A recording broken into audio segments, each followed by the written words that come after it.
Welcome back to another anime review. Today we're reviewing episode 6, Mahoutsukai no Yome, or My Ancient Magus Bride. I'm Justin, What is up? I'm Logan. and together we're Couch Talk. So again, as always, we are anime viewers only, so no spoilers below if you've read the manga, or whatever it is. Sorry for the delay on this episode. I had to go take care of my dog since my parents were out of town. Out of town. Let's just get that straight. Now, anyway, let's get into this episode, shall we? All right, let's start it up. All right, so right after the OP, we get Elias and Renfred are outside, and they're getting ready to go into some backstory here a little bit. He says, Renfred does mention a little bit to Elias about how he's neither human or fairy, and he can't return to being fairy. So we get that he's originally a fairy, is what Right. There was, I'm gonna take from that. I guess there was some like transformation or something, or like. Yeah, that's some stuff we're just gonna have to try to infer or guess. So I'm guessing maybe a magic spell or something went wrong, or he got Right. cursed or something like that. Exactly. And Yeah, he seems. Oh well, we were right with him not having an arm. Yes. So they did confirm that. we didn't get the answer for that though, because Elias was asking him a whole bunch of questions. He's like, "So what cost you your arm?" And Yeah. then that's when they get interrupted. But I was gonna mention something, but I think I forgot. But anyway, he mentions about Chise's life, and Elias is just like, "I'm gonna take care of her because she was expensive."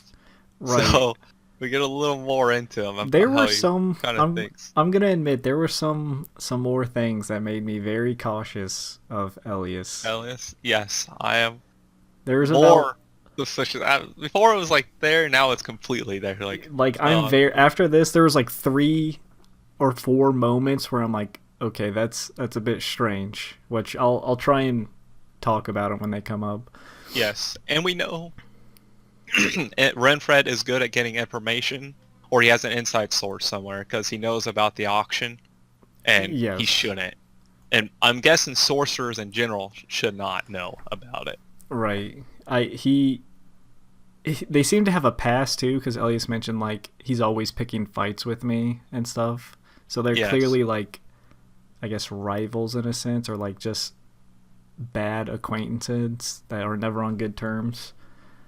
Yes, and when Chise comes out, Elias is kind of like, good job, and then the Ariel is like, yeah, she doesn't use destruction like you do.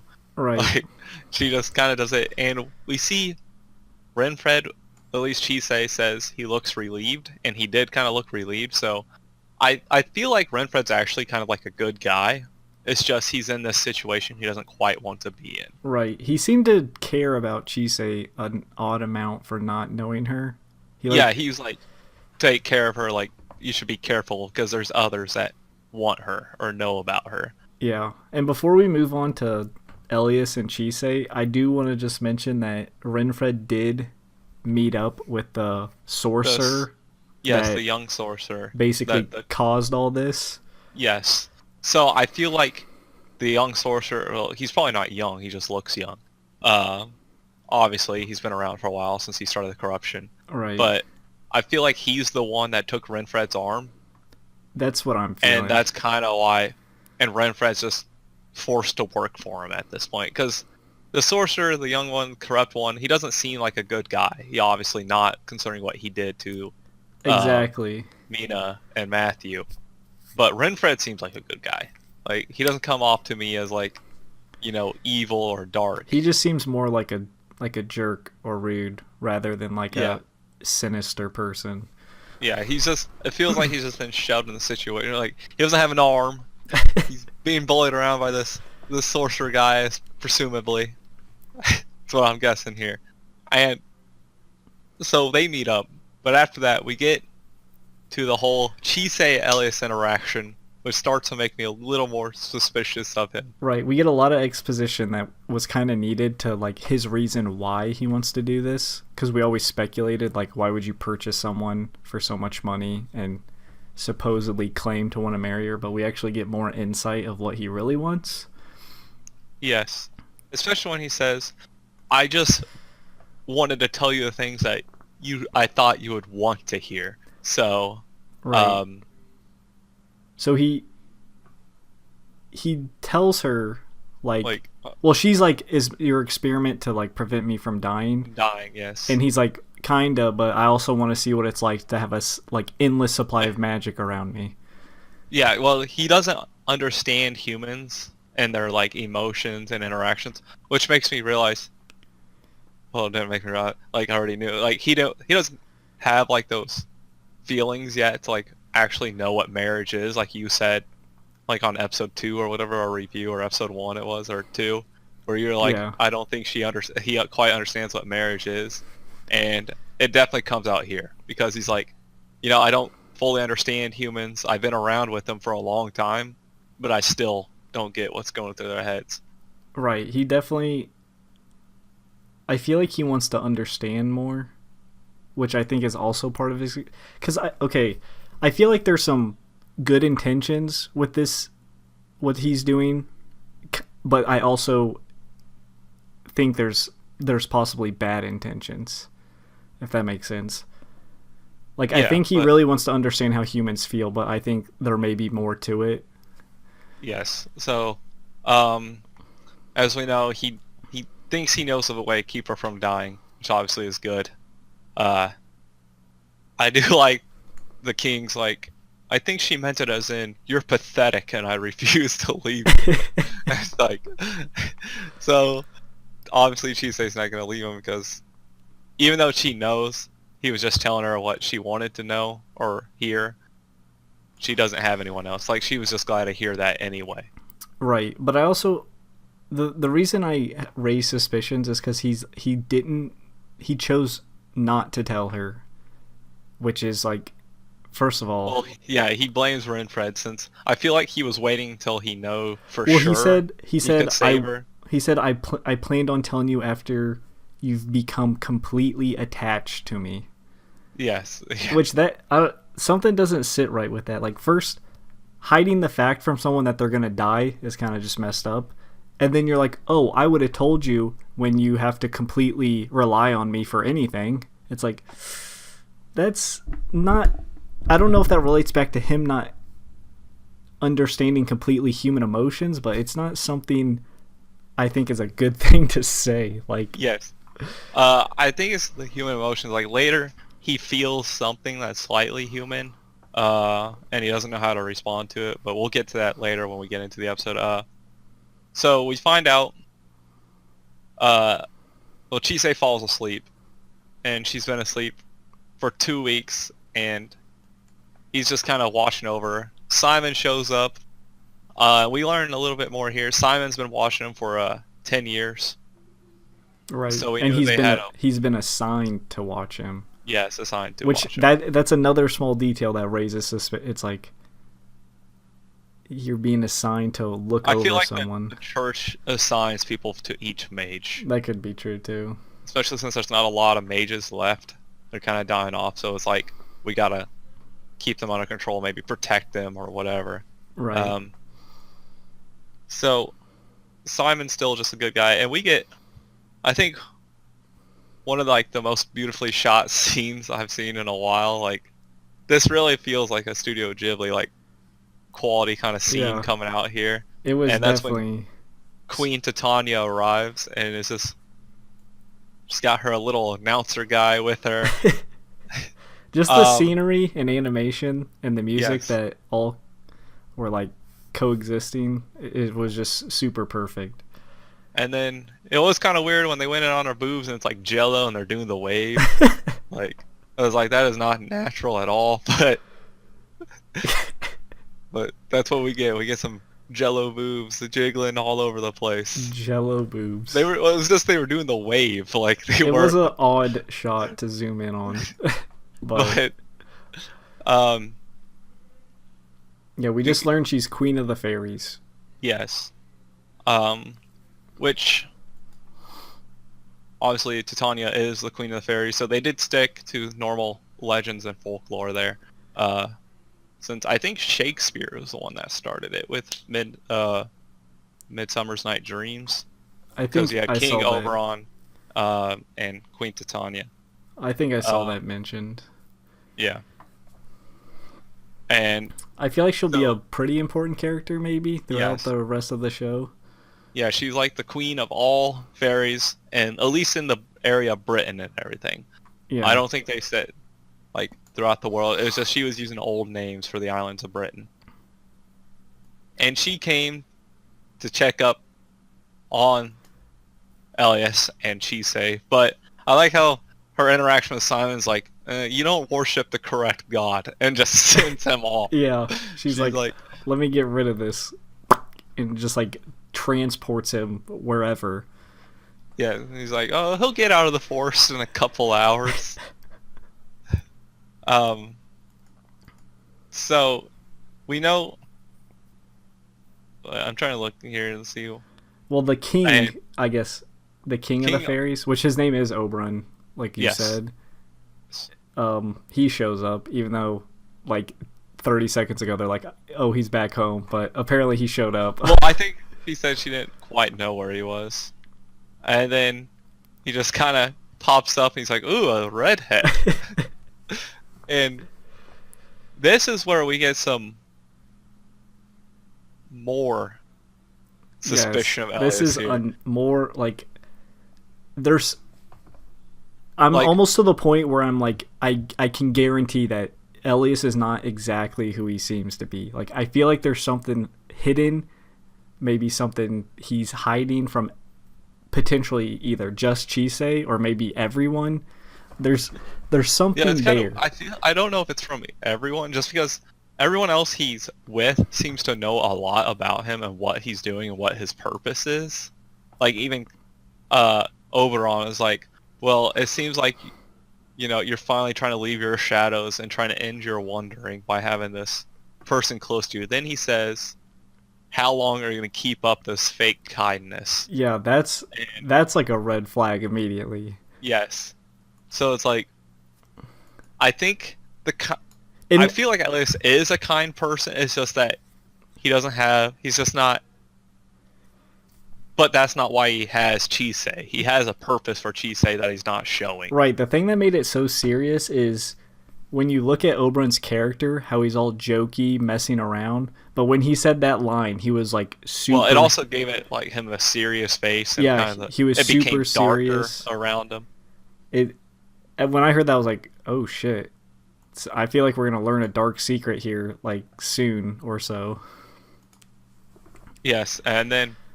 Well, Titania kind of ruined that. We could have got some more interaction. She's like, all right, you need to pull off. But Oberon uses his magic kind of wake up Chise. Yeah. And the animation is so good this episode. Yes, it is. I agree with that full-heartedly. But his whole purpose really is just... They're kind of there just to see the interaction between the two, and that's what a lot of characters are about, is like seeing who his bride is and who he chose. Yeah, they just want to see Chise and Elias, like, I guess, interacting or being together. Yes. And, of course, King Oberon starts talking to him about if they're going to have kids, which I'm not quite sure we don't even know how if that works. We don't even know if it's possible for Elias to have children, because he's not a human. Correct. And I don't know if exactly humans and fairies can mate. I'm not sure. I don't know if that's how some are made. Right. Or we have, or if it's just... We have no idea.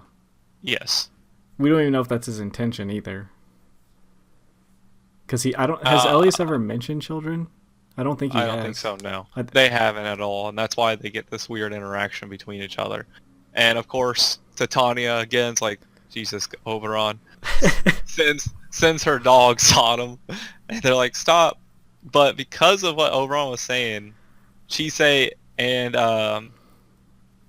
Elias started thinking about it, and Elias says, "Oh, my gut feels weird. I think he got butterflies Yeah, or something like that. Like he didn't quite understand it. It's like one of those human emotions that he's trying to figure out. But I yeah, think he finally felt it, which makes me feel like his feelings for Chise are kind of real now. right. Because otherwise, you wouldn't have got butterflies. That's a good point. I still am very cautious because even this is another thing that happened. Like when they finally leave, Titania's like, "All right, this dummy is just being an idiot, so we're just gonna bounce." And then her little servant guy, because what Titania mentioned, how they can come to like Yes. the city or whatever, and the little servant's like, I won't let you step foot because you wear your. Yeah, He they called him a hate shell. humans. Well, he Yeah, called because him they like hate. Well, what? It's because, like they said, that he's neither human nor fairy, so it's like he has kind of like a human shell, a human body. And what it sounds like is there was a war between humans and fairies, right. Well, the thing or at is, least the something thing like he that. said is those with shells only bring calamity. Yes. So that it's I just think he's referring to humans in general there. he could be, but we know Elias isn't human. True. Because I mean, He's technically because he. Oberon responds with the humans were all guilty back then Yeah, to but when he only said shells. he technically used to be a fairy, right? So he'd be on their Yes. side, you could say. Yes. I'm But I just. think it's just like anything that's somewhat human resemblance isn't accepted. I guess that could be Because true. even Oberon's like the humans were guilty. Right. And yeah, it's always those of us in the human shadows that get the short end of the stick. So, um, it's basically saying like humans Well, in he general also can't he also stand. brought up this specifically towards Elias, because Elbrun's like, "Wow, you're pretty rude to non-fairies," and he said, "Think of all the people and spirits that were lost because of him." So Did they say what time was that? that was Let me see at it. 1951. That I just was want to. right after. I just want to see if did it say him? Yeah, it said him. Oh, 1951. I went way too far back. Because I feel like that's specifically towards Elias. Now, this time bar, man. Oh, because of him, it did say him. At first, I thought that said them. I guess when I first read it, you might be right. Maybe I feel like that's why he is cursed or something. Maybe he did something with the humans, That because could be possible. that's what makes more sense now that he's saying those spirits that are in the shadows of humans. Maybe he was like a lot closer to the humans or something like that than the rest of the spirits were, or the fairies, and it led to this Yeah. huge calamity. I feel like we're gonna. I feel like eventually we're just gonna get this bomb dropped on us of like what Elias actually is and like Yes. what happened. Um, and then they debate. Well, King Oberon wanted to make a bet if they had kids, and Titania's like, "Oh, it'd be better to say how many kids." Yeah, So it seems like their relationship is almost guaranteed at this point. It's that's just, that's what I'm picking up. and it's just a matter of time till they get to that point of connectivity, I guess, and that connection to be together. Right. Um, so after that, we get them go back. They meet up with Simon on the way back. They're like, and he asked him if Simon really was his watchdog. He's like, just kidding. And he's like, so it's not like he's a true watchdog, but he is assigned to him. So Right. it's more like assigned to him to give him missions, it feels like at this point, considering he gave him 3 missions earlier. Right. But they go home, they have a great dessert, some pudding, Christmas pudding. Well, before season. that, I just want to bring up. She did mention how she's like, "I wish you bought me 10 years earlier," Oh yeah. That's just which obviously because of her terrible pass. past. Yes. Do you think Chise has? Do you think she views it more as a family type relationship, or is there romantic feelings there?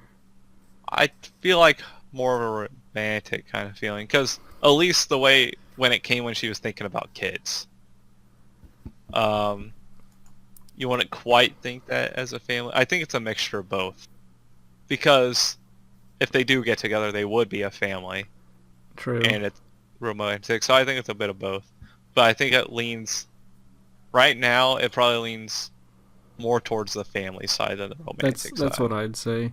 We also got Chise smiling for maybe the first time, because he held her up and he's like, "You're gonna spend like even longer with me," Yes, and then she's like, "Oh really?" basically, and had a big ass smile on her face, she did. which Uh, I think that might be the first time she smiled. it might be actually. I can't. At least that like obvious and like for Yeah, a I super good think that is reason, like the first like like good genuine smile. smile. Yeah. Um. Now we go back. They have dessert, yada yada, and then we get this. I feel like this is a weird ending to have. It's just a a short little snippet of a guy walking up to a grave, and he says, "Isabel," and Right. that's how it ends. So It gave a small like intro to a new character and maybe I think a conflict, because I feel like this goes back to the whole calamity between the humans and fairies and right, stuff. or maybe one Maybe of the Isabel died because of a sorcerer, or maybe because of Elias. that's what I'm thinking. That's definitely what I'm thinking. And that guy definitely looks like he's still grieving. He's a Yeah, very dark person. Looks like he just got this dark aura around him. he looks pretty serious. And so I guess he's going to be our introduction to the next, conflict. Yeah, he's moving the Definitely plot. going to be meeting up with Elias here soon. I'm excited. And I feel like Chise is going to be the one resolving all these issues every episode. And she's probably going to have to make this guy see it wasn't fully Elias's fault or something like that. Right. Well, I there's always mystery how they'll keep continuing like the Yes. story. But I'm Um, excited. yeah, I am very excited. I love this episode so much. So, since that's the episode, I guess it's time to go into the scores. Yeah, sure thing. I'll start it this time. I'm gonna give it a 9.